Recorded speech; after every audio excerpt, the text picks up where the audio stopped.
messieurs, merci de rester connectés sur Golden Suite TV. À présent, le journal. Et voici les titres. Les résultats du CPE session 2024 en Côte d'Ivoire sont connus depuis le lundi 3 juin. Le pays enregistre 512 562 admis sur 614 121 candidats présents, soit 83,46% contre 71,28% d'admis en 2023. Le ministre chargé des Affaires maritimes, Dr Seredo Célestin, continue sa visite de terrain et de travail. Une rencontre de synthèse a été initiée par les agents des affaires maritimes depuis le lundi 3 juin pour s'achever le mercredi 5 juin prochain dans l'arrondissement maritime de Grand-Bassam.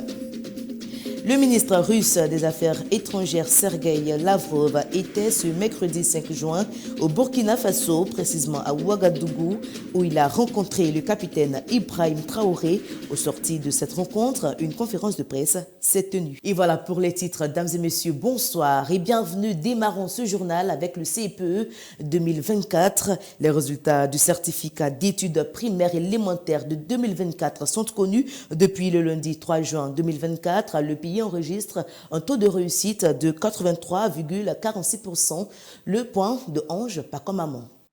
Éducation, résultat du CEPE session 2024. 412 562 admis sur 614 121 candidats présents, soit 83,46% contre 71,28% d'admis en 2023. CEPE, 512 562 candidats, dont 256 563 filles, ont été déclarés admis sur un total de 614 121 candidats présents, soit 83,46%, donnant ainsi une hausse de 12,18% en comparaison avec les résultats de la session 2023, qui étaient de 71,28%. L'annonce de ces résultats a été faite par la directrice des examens et concours, DECO, Mariam Nimanga Dosso, le lundi 3 juin 2024 au siège de sa structure à Abidjan Plateau. Sous l'angle du genre, on a enregistré 256 563 filles admises sur 305 077 candidates présentes, soit 84,10%, contre 255 999 garçons admis sur 309 044 présents, soit 82,84% de garçons. Toutes les régions, lors de cette session du CEPE, ont connu un taux de réussite qui se situe entre 93,27% et 67,94%. C'est félicité Mariam Nimanga Dosso. Pour rappel, c'est le mardi 21 mai 2024 que la ministre de l'Éducation nationale et de l'alphabétisation, Mariatou Kone, a lancé les épreuves écrites du CEPE à l'EEPP à Mont-Dabi-Catherine à Abidjan Plateau. Les candidats ont composé dans 2709 centres sur le territoire national. Les visites de terrain et de travail du ministre chargé des Affaires maritimes, le docteur Seredo Célestin, se poursuivent. Une rencontre de synthèse a été initiée par les agents des affaires maritimes depuis le lundi 3 juin 2024. Le reportage de Rosemont Niamia, Jean Cablan. Débuté le 22 avril dernier dans les régions maritimes ouest et est, les visites de terrain de travail du ministre chargé des Affaires maritimes, Dr Seredo Célestin, se poursuivent. À cet effet, une rencontre de synthèse a été initiée par les agents des affaires maritimes depuis le lundi 3 juin pour s'achever le mercredi 5 juin prochain dans l'arrondissement maritime de Grand-Bassam. Au cours de cette rencontre, un manuel de procédure des services extérieurs des affaires maritimes a été présenté au ministre. Un manuel dont l'objectif est l'unification et l'uniformisation des services extérieurs des affaires maritimes. Cet outil de travail est le fruit abouti d'une série d'étapes ayant jalonné le diagnostic organisationnel et la proposition des solutions. Réalisé par un cabinet de consulting en management des services publics. Subdivisé en 4 parties et 22 chapitres, il propose des registres, des formulaires, des fiches, des préimprimés en vue d'uniformiser les actes produits par les services extérieurs. Un document est destiné à être évalué et révisé annuellement. La synthèse qui vient d'être présentée me donne effectivement un éclairage sur vos préoccupations. Avec mon cabinet, dès mon retour à Abidjan, je m'emploierai à les examiner plus profondément et surtout à prendre les dispositions et contacts nécessaires pour y apporter des solutions.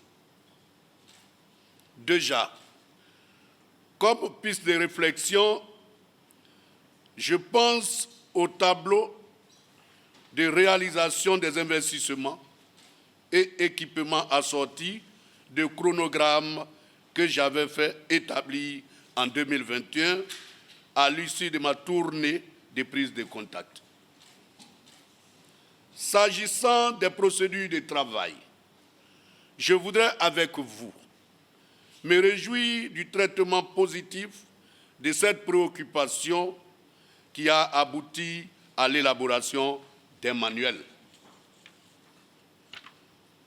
Tel que conçu et présenté, ce document doit être considéré et utilisé comme une boussole, un bréviaire, un guide, non seulement pour harmoniser les pratiques ou opérations, mais aussi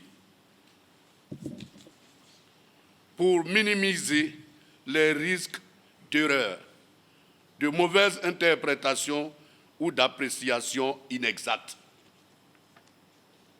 Il sied de vous rappeler à ce sujet qu'à travers le monde, la clé du succès, de l'efficacité, de la rigueur et de la solidité des administrations repose sur ce type de démarche constructive.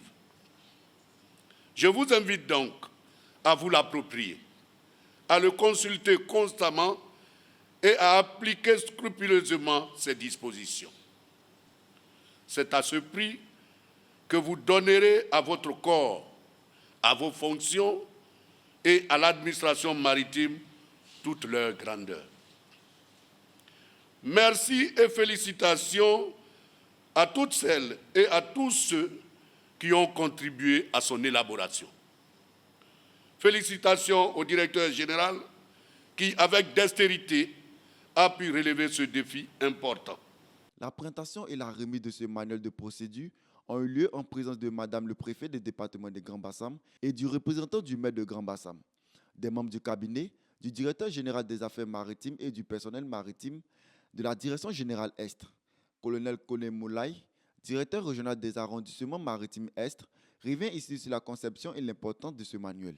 C'est un manuel qui a été conçu depuis 2021, dont la conception a commencé depuis 2021, qui nous a amené à réfléchir sur toutes les procédures au niveau des services déconcentrés.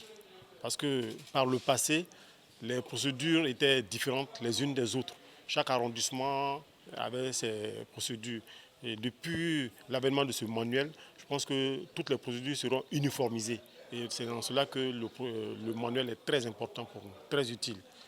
Capitaine Aka Espoir, chef de l'ancienne antenne maritime de Benjaville, érigé le 8 mars dernier par le président de la République Alassane Ouattara, sous l'impulsion du ministre Seredo Célestin, chargé des affaires maritimes, exprime sa joie sur la nomination et revient également sur l'importance de ce manuel de procédure de service extérieur des affaires maritimes.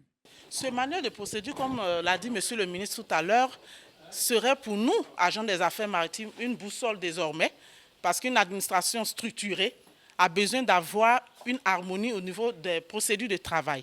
Et il faut dire que nous avons pris part à l'élaboration de ce manuel de procédure lors d'un séminaire qui a eu lieu ici même à Bassam l'an dernier.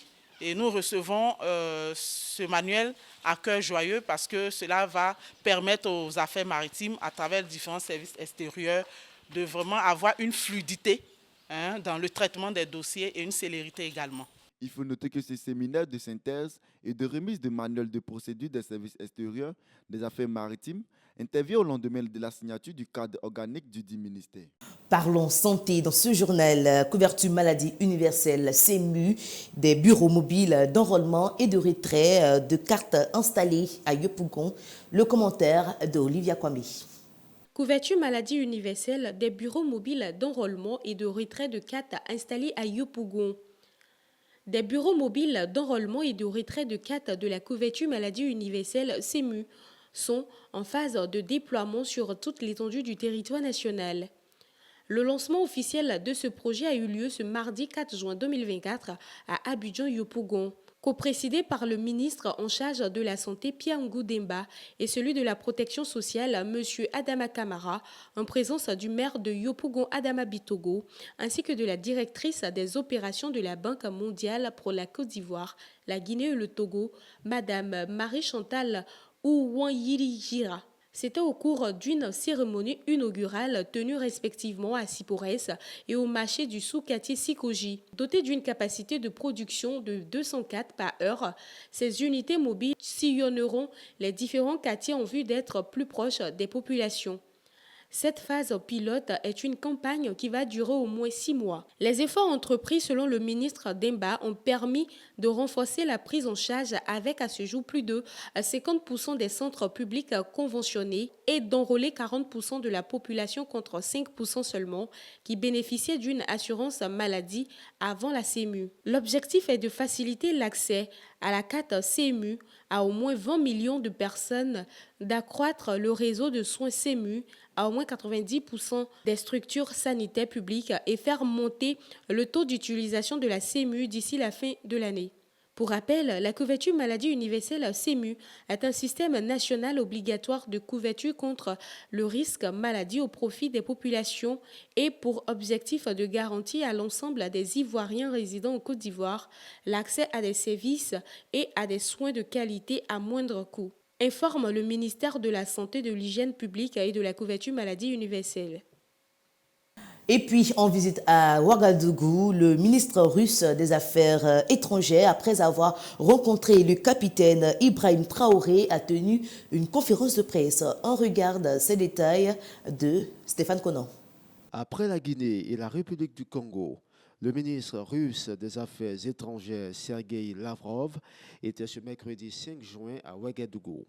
Le ministre russe a tenu une conférence de presse juste après avoir rencontré le capitaine Ibrahim Traoré. Durant la conférence de presse co-animée avec son homologue burkinabé Karamoko Jean-Marie Traoré, le chef de la diplomatie russe a insisté sur les relations de plus en plus poussées que développent les deux pays depuis l'arrivée au pouvoir du capitaine Ibrahim Traoré et sa participation en juillet dernier au sommet Russie-Afrique de Saint-Pétersbourg. En témoigne, d'après le ministre des Affaires étrangères du Burkina Faso, la réouverture en fin d'année dernière de l'ambassade Russie à Ouagadougou et la signature à Saint-Pétersbourg de plusieurs accords entre les deux États. Selon RFI, Sergueï Lavrov a indiqué que son entretien avec le président de la transition avait tourné autour de la mise en œuvre de ces accords. Sur le plan sécuritaire, le ministre russe a souligné la coopération étroite sur le plan militaire et technique, notamment avec l'arrivée en novembre dernier de plusieurs instructeurs russes à Ouagadougou. Et voilà qui met un point final à ce journal. Merci à toute l'équipe de réalisation et à vous de toujours nous suivre sur Golden Suite TV. Nos programmes sont établis pour vous. Restez toujours connectés. Je vous donne rendez-vous la semaine prochaine. D'ici là, portez-vous bien. Excellent week-end.